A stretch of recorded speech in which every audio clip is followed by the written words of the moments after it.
Imagine que você acorde todos os dias em um mundo onde as palavras que você usa se formam da maneira que pensa, não apenas seus pensamentos, mas sua própria capacidade de pensar criticamente. Em 1984, de George Orwell, essa ideia aterrorizante se torna uma realidade com a invenção do Newspeak, um idioma projetado para restringir a gama de pensamentos. O Newspeak não é apenas uma coleção de novas palavras, mas um sistema inteiro destinado a limitar como as pessoas podem expressar dissidência, reduzir sua capacidade de ideias complexas e retirar nuances que desafiam a autoridade do partido. É mais do que mera censura, é uma reestruturação deliberada da linguagem para moldar a percepção da realidade de uma pessoa. Em um mundo onde a linguagem é controlada, também é a maneira como as pessoas interagem com o ambiente, o passado e até a própria identidade. A mente só pode operar dentro dos limites que o idioma define. Se uma pessoa é privada de palavras para expressar rebelião, articular a liberdade ou até conceituar a verdade, elas se tornam dócil e facilmente manipuladas. Orwell sabia que, para controlar as massas, você deve primeiro controlar as palavras que eles usam, porque as palavras moldam os pensamentos. Esta não é uma ideia distante. É uma verdade que é cada vez mais relevante em nosso próprio tempo. Você já sentiu que certas conversas, ideias ou mesmo movimentos inteiros parecem ser enquadrados de uma maneira que limita como eles podem ser discutidos? O Newspeak não parou com Orwell, ele evoluiu e está aqui agora. O conceito de doublethink de Orwell leva essa manipulação de pensamento um passo adiante. Não é suficiente para limitar a linguagem. É preciso também treinar a mente para abraçar contradições, para manter duas ideias opostas simultaneamente, sem o menor senso de dissonância cognitiva. O doublethink permite que os indivíduos acreditem que 2 mais 2 podem ser iguais a 5, ou que a liberdade é a escravidão, porque foram condicionados a aceitar contradições como parte da realidade. Eles não questionam esses paradoxos. Eles simplesmente os aceitam como verdade sem hesitar. Esse fenômeno psicológico é muito mais do que apenas um experimento pensado. É algo que vemos em ação hoje, onde declarações políticas contraditórias, narrativas da mídia e ideologias sociais parecem coexistir sem que o público levante uma sobrancelha. Tomemos, por exemplo, o discurso político moderno, onde políticos, corporações e até movimentos sociais geralmente operam com narrativas que se contradizem.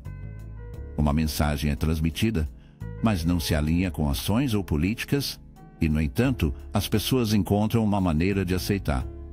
Lá sem questionar. No mundo de Orwell, essa aceitação não é apenas o resultado da propaganda. É o produto de um sistema projetado para treinar as pessoas para acreditar em contradições. É uma ferramenta surpreendentemente eficaz para manter o controle, pois impede que as pessoas examinem criticamente as inconsistências em seu mundo. Hoje, vivemos em uma sociedade em que a influência da linguagem no pensamento é difundida, embora muitas vezes mais sutil do que os regimes totalitários que Orwell nos alertou. Os jornais podem não ser a língua oficial do mundo moderno, mas certamente estamos testemunhando uma manipulação da linguagem em uma escala enorme. Políticos, meios de comunicação e corporações constantemente reformulam a linguagem para moldar a percepção do público e controlar a narrativa. O termo notícias falsas é um exemplo poderoso desse fenômeno, uma frase que simultaneamente desacredita qualquer informação que não se encaixe na narrativa preferida, enquanto valia fontes questionáveis ou tendenciosas. As palavras que usamos podem abrir portas para novas ideias ou trancá-las, dificultando o entretenimento de conceitos fora da narrativa dominante. Considere as maneiras pelas quais o idioma é usado para descrever questões sociais e políticas. Termos como cancelamento da cultura ou justiça social evoluíram de maneiras que agora carregam conotações carregadas e polarizando. O que começou como tentativas de discutir questões sociais importantes foram armadas, manipuladas para se adequar a agendas específicas. Assim como Newspeak, esses termos limitam o espaço para um verdadeiro diálogo diferenciado. Eles polarizam, simplificam demais e forçam as pessoas a escolher lados sem a oportunidade de reflexão significativa. Hoje, Grande parte do nosso discurso é construído de uma maneira que simplifica questões complexas em picadas de som, enquadrando nossa compreensão do mundo de uma maneira que serve àqueles que estão no poder. Como Orwell temia, aqueles que controlam o idioma não estão apenas controlando a comunicação, eles estão controlando o próprio pensamento, mas quanto realmente progredimos desde o tempo de Orwell. Em um mundo em que a censura nem sempre é aberta, a manipulação da linguagem se tornou mais insidiosa. Em plataformas de mídia social, mecanismos de pesquisa e meios de comunicação, vemos uma reformulação de palavras em tempo real, à medida que a própria linguagem se torna um campo de batalha. A diferença é que não estamos mais plenamente conscientes de quanto nossa compreensão da realidade foi moldada por forças externas. As próprias palavras que usamos para descrever a nós mesmos, nossas experiências e nosso mundo foram cuidadosamente selecionados, geralmente de maneiras que nem percebemos. Esse fenômeno não se limita ao domínio político. É difundido entre cultura, economia e até identidade pessoal. Pense na ascensão de certos termos como sustentabilidade, diversidade ou inclusão. Enquanto eles parecem progressivos, a maneira como são emoldurados geralmente limita o escopo da discussão, desencorajando alternativas ou uma exploração mais profunda e crítica das ideias que eles representam. O Newspeak, em sua essência, não é apenas uma estrutura linguística. É uma ferramenta psicológica projetada para impedir a mudança, bloqueando mentes em categorias predeterminadas. Quando começamos a reconhecer os padrões em nosso próprio mundo, podemos começar a nos perguntar: estamos vivendo em um mundo onde nossos pensamentos são cada vez mais restritos pela linguagem? Estamos falando de uma maneira que limita a nossa capacidade de pensar livremente? O poder do controle do pensamento, como Orwell tão profundamente demonstrado, reside não apenas nas palavras que falamos, mas na maneira como essas palavras podem remodelar nossa própria compreensão do que é possível, verdadeiro e real. Também estamos nos tornando prisioneiros de nosso próprio idioma? Em 1984, Orwell pinta uma imagem assustadora de uma sociedade que prospera com o medo, onde o poder do governo é mantido não pela persuasão, mas pela constante ameaça de perigo. Não se trata apenas de terror. É uma manipulação estratégica e calculada do estado emocional da população. O partido entende que o medo é a arma mais potente em seu arsenal, porque, quando as pessoas têm medo, elas não são apenas mais suscetíveis ao controle, mas também mais dispostas a desistir de suas liberdades em troca da ilusão de segurança. É a verdadeira verdade. O medo pode paralisar o pensamento, redirecionar a ação e distorcer a realidade. O poder do medo está em sua capacidade de fazer as pessoas cumprirem sem dúvida, de fazê-las acreditar que entregar suas liberdades é o único caminho para a segurança. Orwell nos apresenta o conceito de inimigo, Goldstein, uma figura criada não por oposição real, mas como um símbolo de uma ameaça sem fim. Goldstein representa um inimigo que nunca desaparece, um constante boogeyman que justifica a guerra e a vigilância perpétua. Entregar suas liberdades é o único caminho para a segurança. Orwell nos apresenta o conceito de inimigo Goldstein, uma figura criada não por oposição real, mas como um símbolo de ameaça sem fim. Goldstein representa um inimigo que nunca desaparece, um constante boogeyman que justifica a guerra perpétua, vigilância e controle. Ao focar o medo coletivo das pessoas nesse inimigo invisível e sempre presente, o partido garante que os cidadãos nunca questionem a autoridade de seus líderes. Esse inimigo se torna uma ferramenta para a unidade, uma maneira de reunir as massas sob o disfarce de proteção. Mas a verdade é que Goldstein não é real. Ele é uma ficção, uma arma de manipulação em massa. Esse princípio ressoa profundamente em nosso mundo contemporâneo, onde o medo é frequentemente exercido por governos, corporações e até meios de comunicação para justificar ações que, de outra forma, poderiam parecer ultrajantes. Veja como as crises, reais ou exageradas, são usadas para justificar invasões de privacidade, aumentos na vigilância e a expansão do poder do governo durante tempos de guerra, desastres naturais ou instabilidade política. O medo se torna a desculpa perfeita para aprovar legislação que reduz as liberdades individuais. Dizem, nos que a segurança deve ter o custo da privacidade, que a segurança exige controle e que a liberdade deve ser sacrificada por proteção. Mas até onde podemos permitir que isso vá, antes de percebermos que o que estamos desistindo não é apenas nossa liberdade, mas nossa humanidade? É importante reconhecer que o medo não é apenas algo que acontece conosco. É algo que é projetado. É uma emoção que pode ser cultivada e dirigida com precisão notável. A mídia desempenha um papel enorme nisso, moldando sutilmente nossos medos e ansiedades através de manchetes e histórias sensacionalistas projetadas para provocar reações emocionais. Seja o medo de um inimigo estrangeiro, o medo de perder nossos empregos, ou o medo do colapso social, somos constantemente bombardeados com mensagens projetadas para nos deixar com medo. Assim como em 1984, quanto mais tememos, menos questionamos. Mas a parte mais perigosa do medo como uma ferramenta de controle é como funciona em um nível subconsciente. Em 1984, o partido não quer apenas controlar ações, ele quer controlar pensamentos.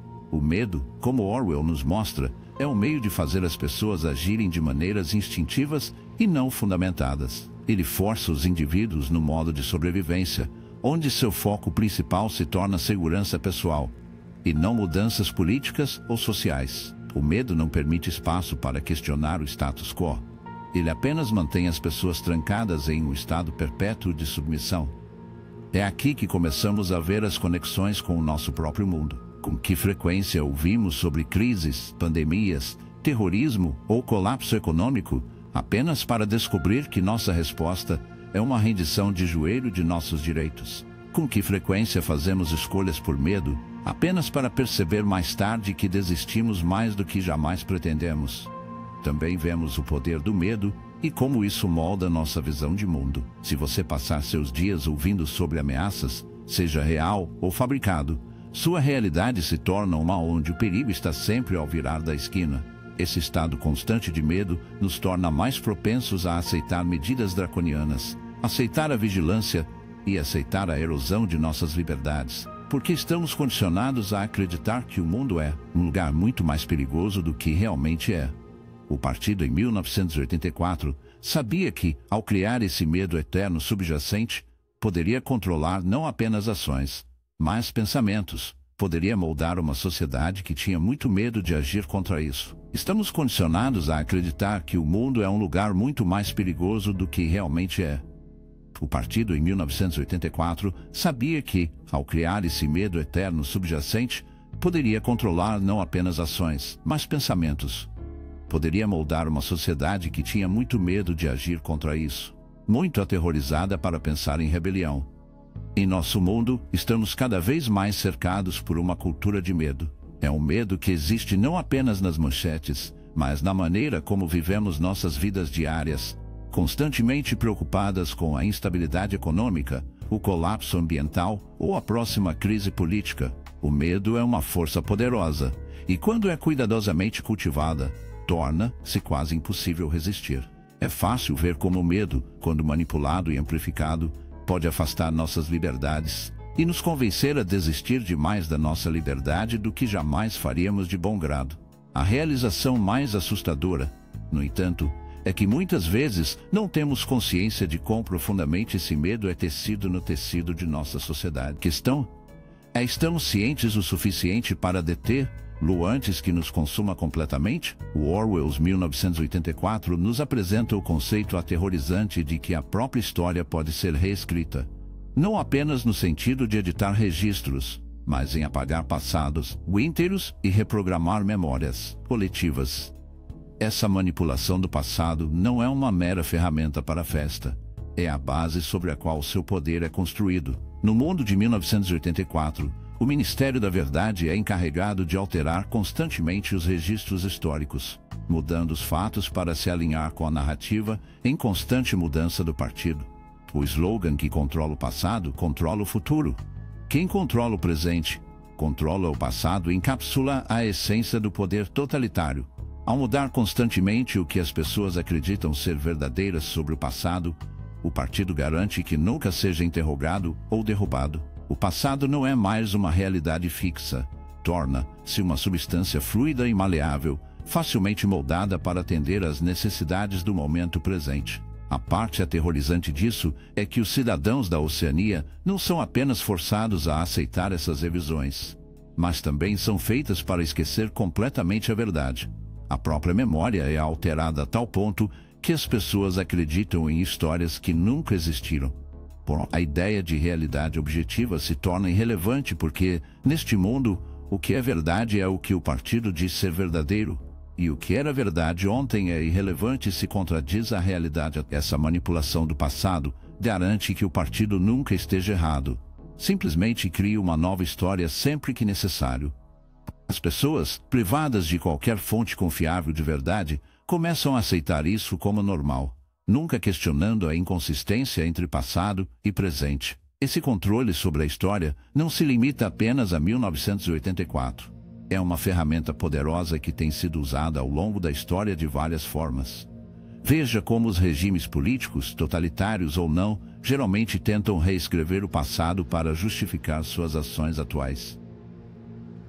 Tomemos, por exemplo, a maneira como certos governos apagam ou minimizam eventos históricos desconfortáveis em seus registros oficiais. Isso não é apenas uma questão de fatos alternativos, mas de criar uma nova narrativa que se encaixa na agenda do governo. Ao remover ou distorcer momentos críticos da história, esses poderes tentam criar um mundo onde sua legitimidade está além da questão. Assim como o partido de Orwell usa a história como uma arma para solidificar seu controle, os governos e organizações hoje manipulam a história por razões semelhantes: moldar a percepção, controlar a percepção, narrativa e manter o público alinhado. A ascensão da mídia digital apenas tornou essa manipulação da história mais potente e mais insidiosa. No mundo de hoje, a informação está constantemente fluindo através do cenário digital.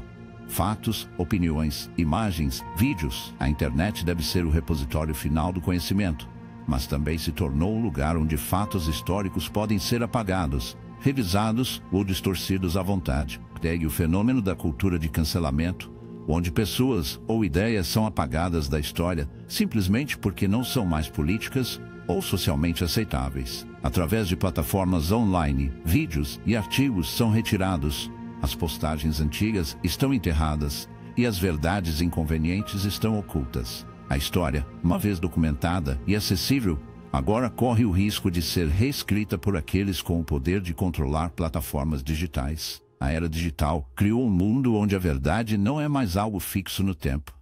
É algo que pode ser continuamente reprogramado, atualizado e alterado em tempo real. Além disso, a capacidade de manipular registros históricos vai além de apenas editar artigos ou excluir postagens.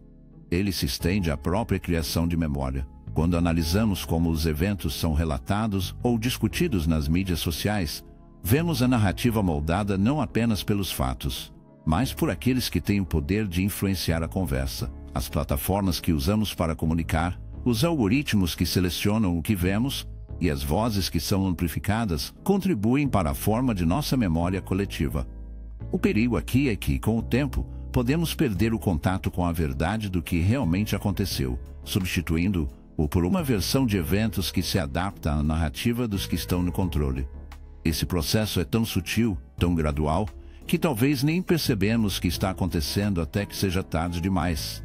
A perda de uma história objetiva e imutável também é uma perda de identidade. Nossa compreensão de quem somos, de onde viemos e como chegamos onde estamos é construída sobre o fundamento da verdade histórica. Quando essa verdade é comprometida, também é o nosso senso de si mesmo. É como tentar navegar pelo presente sem um mapa, sem marcos e sem um entendimento claro de onde estivemos. O risco de nos perder em um mar de versões concorrentes da realidade. Cada versão da história é tão válida quanto a seguinte, sem como determinar qual, se houver, é verdadeiro. Como o romance de Orwell nos ensina, controlar o passado significa controlar o futuro. A manipulação da história não é apenas controlar a narrativa de hoje. Trata-se de moldar o futuro de uma maneira que garante que o domínio do partido continue. No mundo de hoje, essa manipulação pode ser tão difundida. A pergunta que devemos nos perguntar é quanto do que sabemos sobre o passado é realmente a verdade, e quanto disso foi cuidadosamente criado para se encaixar em uma agenda específica. Em um mundo onde a história pode ser apagada, reprogramada e reescrita, como podemos garantir que permaneçamos fundamentados na realidade do que realmente aconteceu? E como podemos evitar se tornar vítimas de nossas próprias memórias manipuladas? Em 1984, George Orwell apresenta a ideia do Big Brother, uma figura que simboliza o poder invasivo da vigilância constante. Enquanto no romance essa vigilância é aberta e opressiva, hoje a realidade é muito mais insidiosa. O conceito de vigilância em massa de Orwell não era apenas uma previsão de um futuro distópico, foi um aviso sobre como a erosão da privacidade levaria ao colapso da liberdade. O partido, em 1984, usa a vigilância como uma ferramenta não apenas para monitorar seus cidadãos, mas para garantir sua conformidade. As câmeras em todos os cantos, os microfones escondidos em todos os quartos, os olhos sempre vistos do irmão mais velho todos, eles servem para criar uma atmosfera em que as pessoas não se sintam mais à vontade para pensar, agir ou até falar sem medo de represálias. A parte mais insidiosa disso é que a vigilância não é apenas para punição, é para controle. A festa entende que, quando as pessoas estão constantemente cientes de que estão sendo observadas, elas começarão a se polegar. Em nosso mundo hoje, a vigilância se tornou uma parte inseparável da vida cotidiana.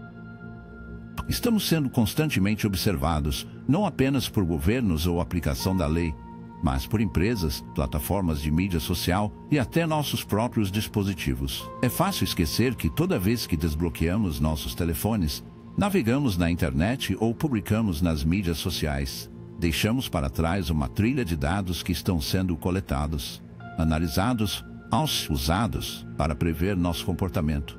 Pode parecer benigno a princípio, mas esse monitoramento constante tem consequências de longo alcance. Assim como em 1984, onde os cidadãos são levados à autocensura por causa do olhar sempre presente do Big Brother, também começamos a nos censurar.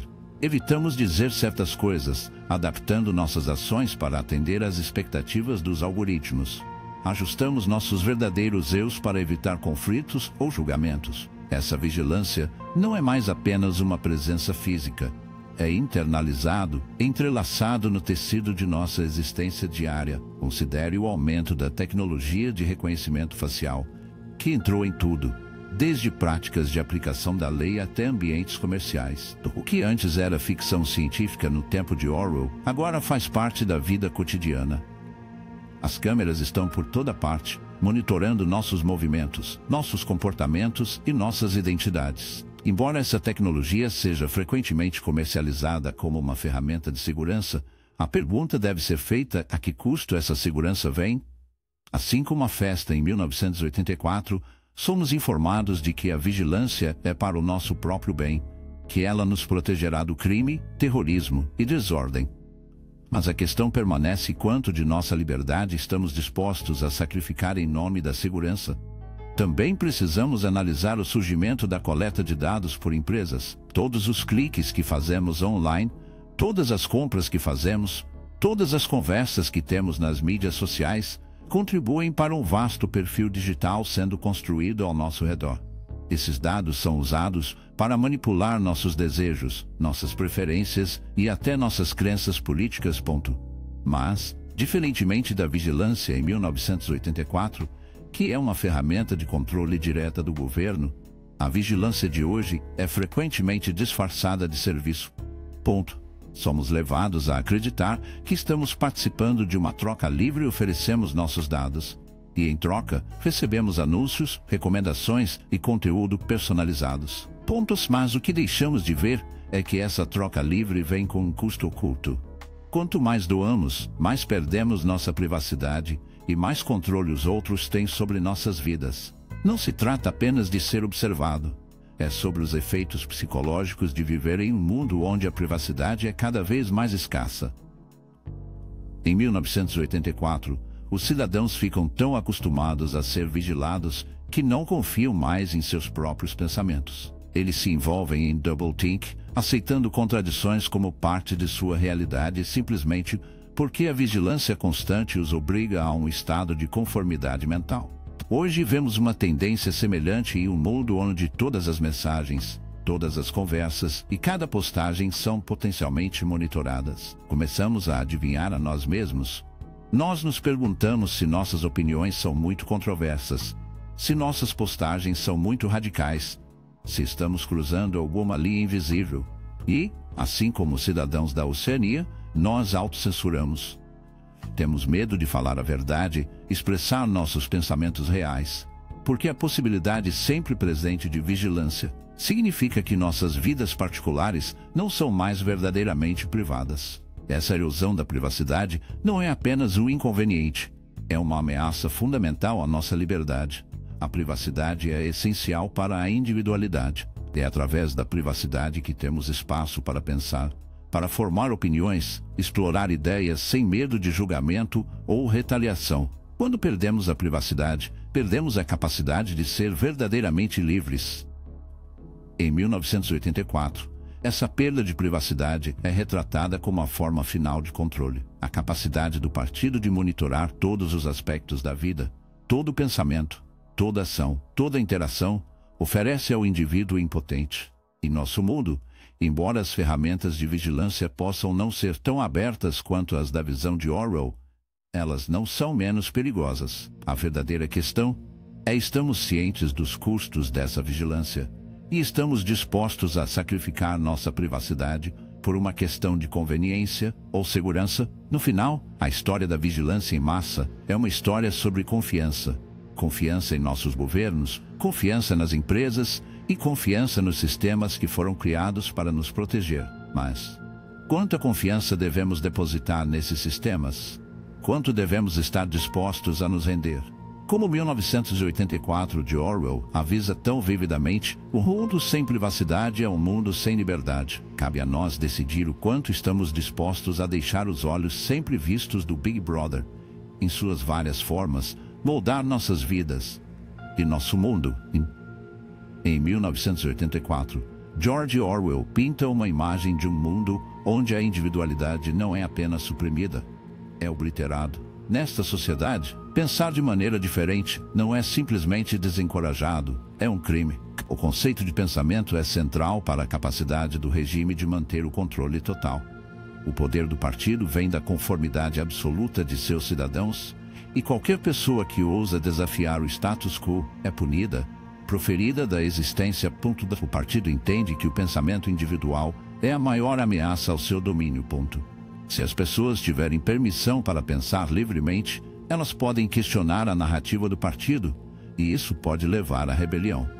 Portanto, a destruição da individualidade se torna a pedra angular da estratégia do partido para manter seu controle sobre o poder.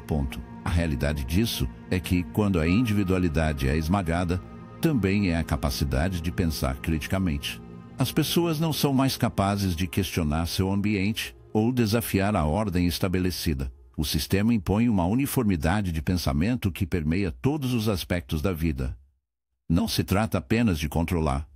A realidade disso é que, quando a individualidade é esmagada, também é a capacidade de pensar criticamente. As pessoas não são mais capazes de questionar seu ambiente ou desafiar a ordem estabelecida. O sistema impõe uma uniformidade de pensamento que permeia todos os aspectos da vida.